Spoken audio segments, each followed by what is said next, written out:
เสื้อ เหลือเสื้อนะกูเอามานะ ไปถ้าบ่เสื้อต้องไปพิสูจน์อันนี้แหละครูออมาขอตลอดทุกคนมีคนบ่เสื้อแม้แต่ครูดอยยังบ่เสื้อ คนมีประสบการณ์พ่อแม่พี่น้องเลย อันนี้เรื่องจริง แล้วก็สิ่งที่ยากที่สุดดูมีอย่าง สิ่งที่ยากที่สุดประเทศไทยสบายดีว่าพบกับครูอรดาเนาะอีกตามเคยทุกคนคลิปนี้ครูอจะมาตอบคำถามเนาะคือมีหลายคนถาม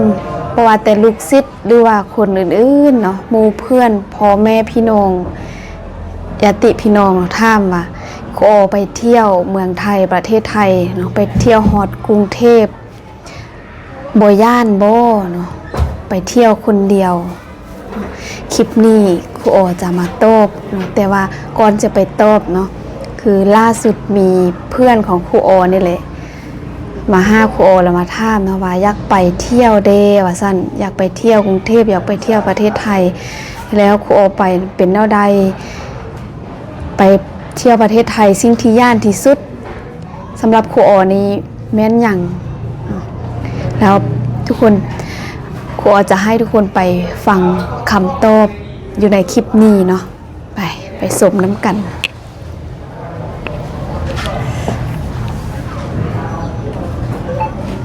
แถวนี้ก็เป็นเมืองห้วยสายแม่พี่น้องเลยก็อยู่แถวนี้ก็เป็นอยู่แถวในเมืองเลยพ่อแม่พี่น้องเนาะก่อนอื่นก็กราบทักทายสบายดีและสวัสดีเด้อพี่น้องบ่ว่าจะอยู่ในประเทศและต่างประเทศเนาะก็ขอยินดีต้อนรับเข้าสู่ช่องครูดอยอีกคือเก่าคือเดิมพ่อแม่พี่น้องเลยเนาะมาอยู่ริมแม่น้ำคลองอากาศโอ้บ่ให้ว่าเลยพ่อแม่พี่น้องเลยเนาะสดชื่นสดยอดเลยเฉพาะบรรยากาศเนาะกามื้อนี้เป็นมือเนื้อในโอกาสดีพ่อแม่พี่น้องเลยเนาะนี่ครูดอยมาอยู่กับโอ้คือว่ามืดอ่ะบ่มืดตัวได้เนาะครูอรดาพ่อแม่พี่น้องเลยเนาะสบายดีเด้อสบายดีFC ของครูดอยโมดครูทุกคนฝากเนื้อฝากตัวเด้อฝากไปกดติดตามช่องของครูอรดานำเด้อโดยเดียวครูดอยจะเอาอย่างซ่องของครูอปะอยู่หน้าจอเนาะพี่น้องเนาะขึ้นอยู่หน้าจอ เพื่อที่ว่าเข้ามาเป็นกำลังใจให้กับครูอรดาอีกแห่งหนึ่งเนาะพ่อแม่พี่น้องเนาะเนาะหลังจากที่ว่าครูดอยกลับจากภารกิจพ่อแม่พี่น้องเลยก็มาจากเมืองพาแล้วก็ได้โทรหาครูอเพื่อนพี่น้องเนาะก็คือครูอเนี่ยกับครูดอยเนี่ยก็คือเป็นเพื่อนหรือว่าเป็นหมู่อะไรพี่น้องเนาะกินซุปกินดิบน้ำกันตั้งแต่ครูดอยยังเป็นครูอาสาพ่อแหละพ่อแม่พี่น้องเนาะก็เคยสอนอยู่สถาบันเดียวกันก็คืออยู่ที่โรงเรียนมส.ปุงลาดพ่อแม่พี่น้องเลยเนาะหลังจากนั้นก็คือครูอได้ย้ายโรงเรียนมาอยู่น้ำยาวแล้วก็น้ำปุกมอสนเผาเดี๋ยวนี้มาซ่อนอยู่สันติภาพได้อยู่ 3-4 โรงเรียนแหละพ่อแม่พี่น้องเลยประสบการณ์ครูบ่ได้คิดอันอื่นครูคิดว่าหาประสบการณ์โดยจบนี่มื้อนี้ก็ว้าวมาสั่งอาหารกินพ่อแม่พี่น้องเลยเนาะก็ฮอดกว่าจะได้เห็นกันฮอดมื้อฮอดยามก็คือตอนเที่ยงพ่อแม่พี่น้องเนาะโดยก็เดินทางมาไกลพอดีโทรหาครูอก็สอนอยู่แถวห้วยซ้ายนี่พี่น้องเลยเนาะอยู่ที่โรงเรียนสันติภาพเดี๋ยวเบิ่งเดี๋ยวสั่งจักอย่างได้เท่า3เหรอ3อย่างโอ้น่ากินเลยพี่น้องเนาะนี่ตัวนี้จะเป็นตำตีนพี่น้องเนาะตำตีนไก่เนาะตัวนี้จะเป็นตำอันนี้ตำทะเลเนาะอีกอย่างหนึ่งมันยังแกงเลือดเป็นตะยานแกงเลือดสิกินให้เบิ่งเลยได้นี่โอเคพี่น้องเนาะเดี๋ยวเราก็จะกินกันไปรวมกันไปพ่อแม่พี่น้องเลยแม่นก็รวมกันไปพ่อแม่พี่น้องเนาะแล้วก็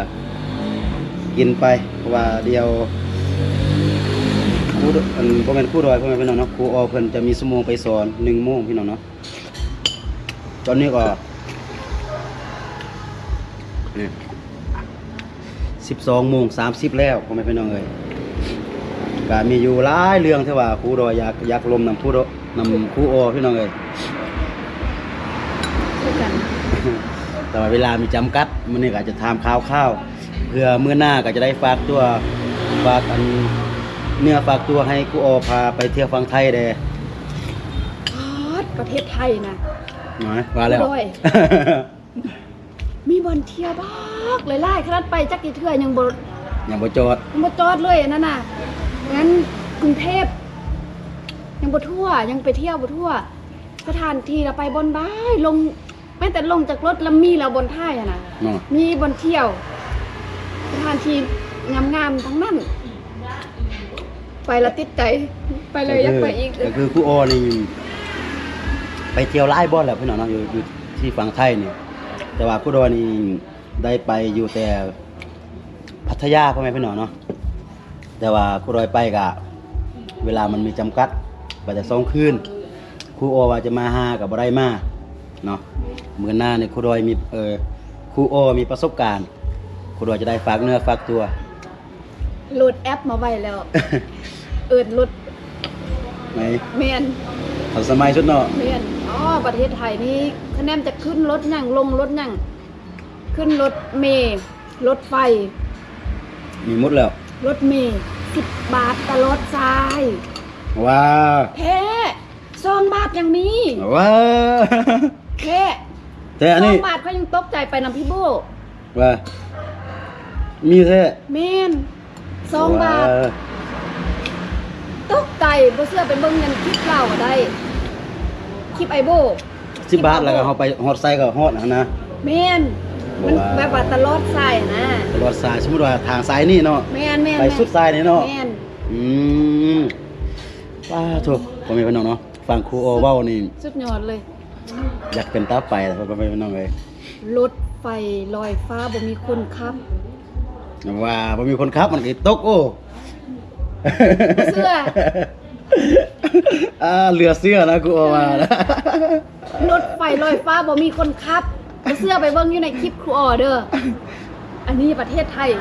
งึดบ่เขาเฮ็ดได้เท่าใดแต่เรื่องจริงบ่มีคนขับ แล้วเวลาไปฮอดสถานีมันหาจอดคนเดียว แม่นความทันสมัยตอนทำอิฐเนาะพอตกใจไผปิดประตูไผเปิดประตูอ้าว เปิดปิดคนเดียวเลย แม่น ปลาโทษพ่อแม่พี่น้องเนาะเป็นเรื่องจริงบอกพ่อแม่พี่น้องเนาะถ้าเป็นความจริงเนี่ยฝากคอมเมนต์ได้เนาะพ่อแม่พี่น้อง เรื่องจริงบ่เชื่อทุกคนฝากกดติดตามช่องของครูโอได้เลยไปชม ยาน ในคลิป ยานครูโออำครูโดยนะพ่อแม่พี่น้อง บ่เชื่อ โธ่จะได้หาโอกาสได้ไปก่อนซั่นนะเนาะ ไปถ้าบ่เชื่อต้องไปพิสูจน์อันนี้แหละครูโอมาขอตลอดทุกคน มีคนบ่เชื่อแม้แต่ครูดอยยังบ่เชื่อนี่ล่ะเพิ่นว่า10 ปากเว้าบ่เท่าตาเห็น 10 ปากเว้าบ่เท่า1ตาเห็น ลืมเล็กนึง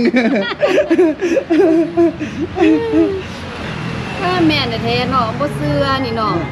นักเรียนก็บ่เชื่อคือกันเฮาไปถ่ายไปถ่ายแล้วมันลงให้เขาเบิ่งเขาถึงเชื่อถ้าได้เบิ่งคลิปหั่น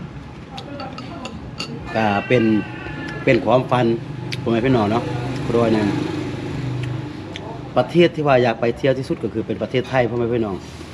เพราะว่าอันดับที่หนึ่งก็คือการสื่อสารการปากเว้าเฮาไปใส่มาใส่มันได้ สบาย ก็คือเฮารู้ภาษาไทยเนาะ แม่น แล้วเฮาไปมันสื่อสารกันได้แบบนี้นะพ่อแม่พี่น้องเนาะ โชคดีสุดได้ไปเที่ยวประเทศไทย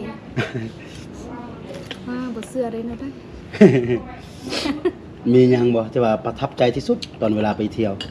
ถนนหนทาง ถนนหนทาง การบริการของคนไทย สุดยอดเนาะ ไปประเทศไทยนี่ให้เอาปากไปนำบ่ฮู้และท่ามบ่ต้องย่านว่าเขาสิหาย โอเค ฟังคนมีประสบการณ์พ่อแม่พี่น้องเลย อันนี้เรื่องจริง แล้วก็สิ่งที่ยากที่สุดดูมีหยัง สิ่งที่ย่านที่สุดประเทศไทยย่านเงินหมด ยากกันหมด แท้ โอ้ยพี่น้องเนาะบ่ได้เต็มปากครูรอยคิดว่าเว้ายังงูยางเงินหมด เอ้าประเทศไทยมันเฮาไปแล้วมันมีอันให้เฮาซื้อหลายอย่างด้วยแบบ ถ้าจับต้องได้ค่ะนะเขาก็เลือกซื้อแบบมันมีหลายสิ่งหลายอย่างที่แบบไปแล้วบ่ว่าแต่อาหารการกินเครื่องนุ่งห่มสินะป๊อด สุดยอดเนาะ ไปห้างแอร์เย็น เข้าไปแล้วมันบ่อยากออกเลยเนาะ ๆขึ้นบันไดเลื่อนขึ้นเลื่อนลงบ่มีย่างเลย บัดเฮานี่ขึ้นบวกขึ้นต้มเลยเนาะ อันนี้เรื่องจริงได้บ่ได้เว้าเล่นไหนลงรถเสือบ่อยู่กลางแดดนี่น่ะ เป็นหยัง รถไอ้บันไดเลื่อนคันไดเลื่อนน่ะนะ จำหันเลย มันเลื่อนลง อ๋อ พื้นดินพุ่น อ๋อเข้าใจละ แล้วอันสะพานลอยเนาะสกายวอล์กหั่นก็ขึ้นคันไดเลื่อนเลยบ่เฮาบ่จำเป็นต้องขึ้น สกายวอล์กหั่นนะ แม่น มีกันได้เลื่อนขึ้นไปจำถึงบนเลย แม่น อืม ขึ้นอันรถไฟฟ้าหั่นรถไฟลอยฟ้าหั่นแล้วก็อันขึ้นสกายวอล์ก ครูดอยเคยไปแต่อยู่เชียงแสนกับอยู่แม่สายพี่น้องเนาะสกายวอล์กแต่ว่าอยู่แถวเชียงรายนี่ครูดอยก็ไปหลายบอนอยู่พ่อแม่พี่น้องเนาะนอกจากอยู่ที่เชียงรายก็มีแต่อยู่พัทยาที่ว่าไปเที่ยวอะนะพัทยาก็ไปน้อยเดียว อยู่แถวอันนั่นยังวะดอนยังวะลืมแล้ว พัทยา นั่นแหละว่าเอิ้นว่าดอนยังวะดอนจอมแก้วบ่ดอนยังวะมันมีดอนยังวะนะมันมีหาดจอมแก้วหรือว่าหาดยังวะนั่นแหละลืมแล้วพ่อแม่พี่น้องเอ้ยเนาะถ้าว่าทานใดฮู้ก็คอมเมนต์บอกได้พ่อแม่พี่น้องเอ้ยเนาะเพราะว่าอยู่พัทยามันจะมีเป็นโซนพ่อแม่พี่น้องเนาะ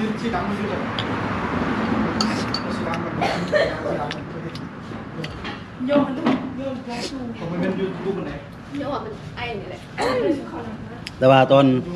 อนครูดอยไปอันพัทยานี่มีเทื่อหนึงหัวใจจะวายหมู่บ่หยัง ย้อนยัง ที่วินมอเตอร์ไซค์ แบบรถมันติดกันแบบนี้เนาะอ๋อบัดนี้พี่วินเพิ่นนั่นขี่มอเตอร์ไซค์อะน่ะเบิ่นก็หอมน้อยๆจะเนี่ยน่ะเพิ่นก็แบบ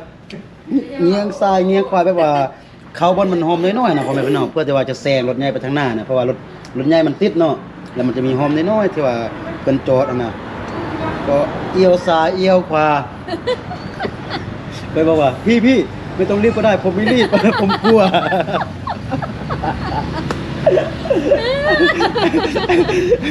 แต่พี่วินมอเตอร์ไซค์มันก็ไม่ต้องกลัวไอ้น้องเดี๋ยวพี่จัดการให้ เคยคิดแล้วเคยแม่น่ะเป็นโฮมน้อยๆจะนี่นะรถใหญ่อันจอดนะเพราะมันนอนรถ อั ติด น อัน เพิ่น น่ะ ขี่วินมอไซค์หันย้อนพอเพิ่นรีบหันแหละตัวเองว่าพี่ผมไม่รีบโอ้ยน้ำปวดหัวจะปวดทุกคนทุกครูดอยขึ้นวินมอไซค์หันย้อนว่าเพิ่นรีบหันแหละมันยังขึ้น มันนึง ถ้า ไป ผู้เอาไปนี่แบบถ้าว่าเขาฝ้าเอาหั่นนะเขาคือเขารีบเขาฝ้าเอาไปนะ อืม จะขึ้นวินมอไซค์หันแหละเพราะว่ามันไว้ แม่น อันนี้ ยอมรับเอาไว้ต้องสมัยเด้อหัวใจจะวาย ปกตินี้ก็จะขึ้นรถเมล์หรือว่ารถไฟตลอดสาย10 บาท กับรถอันซ่องแถวหันอันนั้นก็10 บาท แล้วก็ค่าอยู่ค่ากินแพงบ่แต่ละมื้อ บ่แพง เพราะว่าคุณอยากรู้รายละเอียดพี่น้องคุณอยากไปเที่ยวอยู่กรุงเทพพ่อแม่พี่น้องเนาะอยากไปเห็นสักครั้งในชีวิตนะแล้วก็ครูอ้อเพิ่นก็ไปหลายเทื่อแล้วพ่อแม่พี่น้องเนาะก็เลยอยากศึกษาประสบการณ์นำครูอ้อเพื่อถ้าหากว่าเก็บเงินได้มีงบน้อยหนึงก็อยากไปเที่ยวนำครูอ้อนะพ่อแม่พี่น้องเอ้ยเจอหน้าถ้าว่า ไผสอนด้วย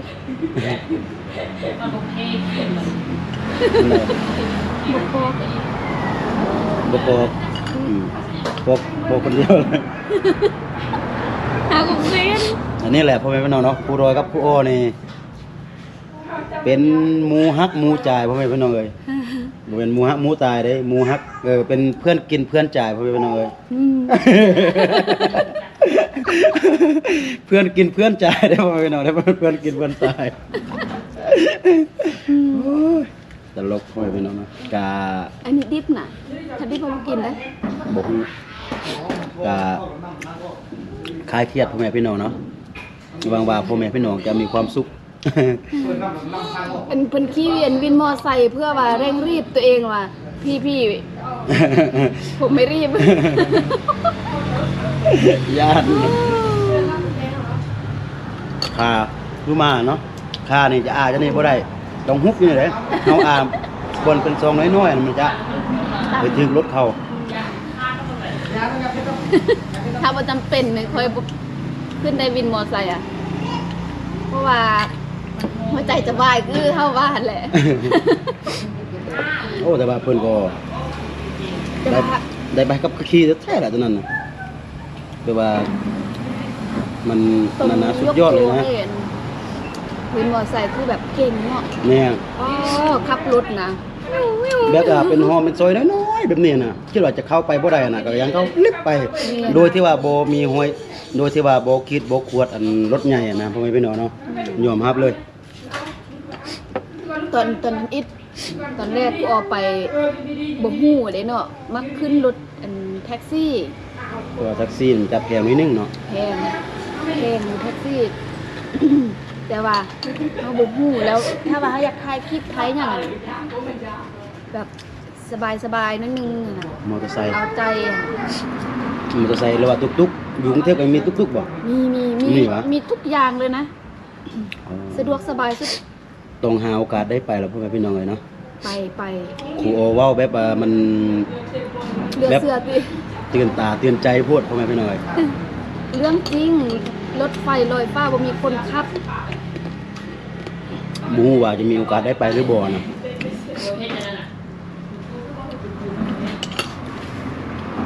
ผู้ดอยบ่เสื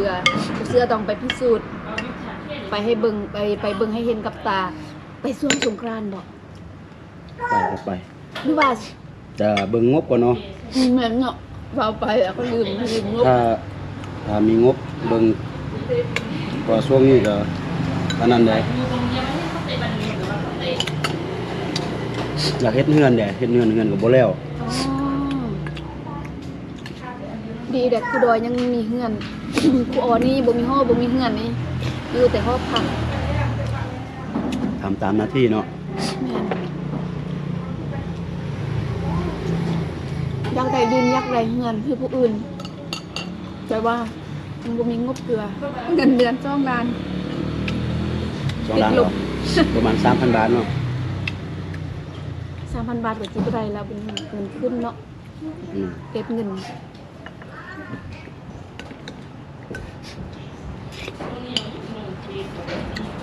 ผู้โดยคือกันผู้ออกถ้าหากว่าบ่มีอันผู้ใหญ่ใจบุญเพิ่นช่วยนี่ผู้โดยก็อีกจัก10 ปี20 ปีพุ่นแหละถึงจะได้เฮือนนะ เพื่อนนั้นมันเพื่อจะบ่ช่วยเนาะ แม่นส่วนหลายผู้ใหญ่ใจบุญเพิ่นช่วยเพราะว่าเพิ่นก็เห็นเฮาทำงานหนักเพื่อสังคมหั่นน่ะ อืม เฮาเป็นสะพานบุญให้เพิ่นแด ดีใจนำดีใจ แล้วก็ น เพิ่นก็เอ็นดูที่ว่าเฮาเคยเป็นครูอาสามา9 ปีโดยที่ว่าเฮาบ่ได้หยังอะนะ ำแม่น เพิ่นก็เลยเอ็นดูเพิ่ อั น น ก็ นี้ เล แห ย ละเป็น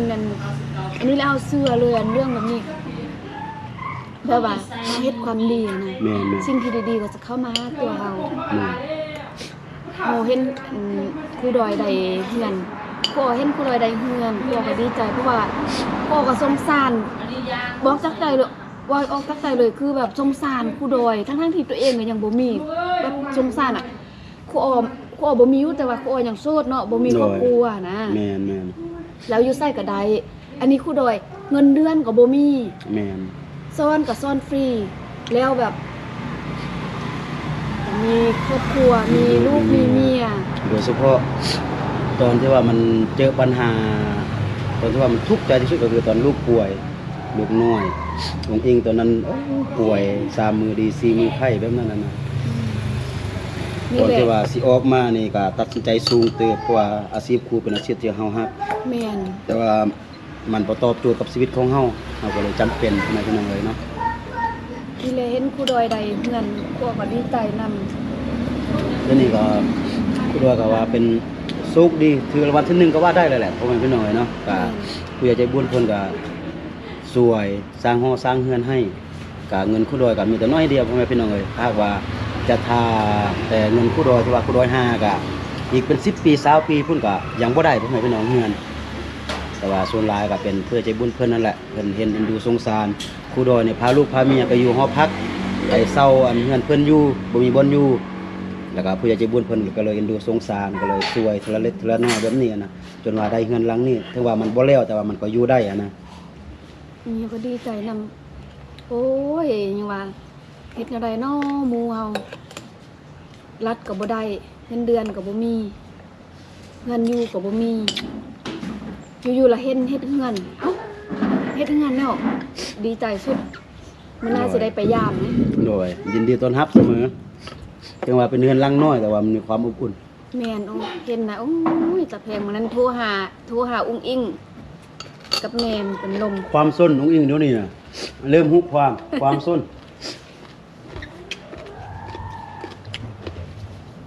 โอเคเนาะพ่อแม่พี่น้องก็สำหรับคลิปนี้ก็จะประมาณนี้ก่อนพ่อแม่พี่น้องเลยเนาะก็เป็นการมายามครูโอรดาเพื่อนซุกเพื่อนดิบกินอยู่นำกันตั้งแต่สมัยครูดอยเป็นครูอาซาเพิ่นแหละพ่อแม่พี่น้องเลยเนาะแล้วก็ 10 กว่าปีแล้วเนาะ แม่นแล้วก็อยากมาถามประสบการณ์แล้วก็ค่าใช้จ่ายที่ว่าหากว่าเราไปเที่ยวอยู่ฝั่งไทยหั่นน่ะก็คือครูดอยนี่ยังบ่ได้ไปกรุงเทพเที่ยวพ่อแม่พี่น้องเนาะครูดอยนี่ได้ไปแต่อยู่พัทยาแต่ว่ากรุงเทพนี่ยังบ่ได้เห็นเที่ยวแต่ว่าเป็นเป้าหมายต่อไป บ่ฮู้ว่ามื้อใดจะได้ไปนะ พิสูจน์ โดยก็เป็นจังได๋ก็ฝากบ่แม่พี่น้องเป็นกำลังใจให้กับสองเฮาได้เนาะพี่น้องเนาะทั้งสองของครูดอยแล้วก็สองของครูอรดาเนาะสำหรับคลิปนี้ เนาะทุกคนอันนี้คือเป็นคลิปวิดีโอที่ครูโอเอาอยู่ช่องของครูดอยซึ่งเป็นเพื่อนของครูโอเนาะให้ทุกคนได้ชมนํกันเนาะถ้าว่าทุกคนอยากไปเบิ่งต้นคลิปต้นฉบับก็กดเข้าไปเบิ่งได้เนาะครูโอเอาชื่อช่องของครูดอยเนาะเอาให้ทุกคนเนาะสำหรับคลิปนี้นะครูโอก็ต้องจบคลิปไปสำเร็จก่อนก็ต้องกล่าวคำว่าสบายดี